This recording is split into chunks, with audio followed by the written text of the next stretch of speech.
అష్టదిక్కుల్లోని ఆనందాలు అన్ని అరచేత వాలేనంట.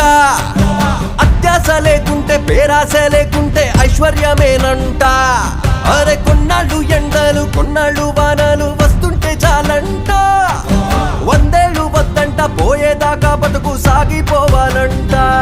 ప్రతిదీ నీతోనే నీతోనే బ్రతుకంతా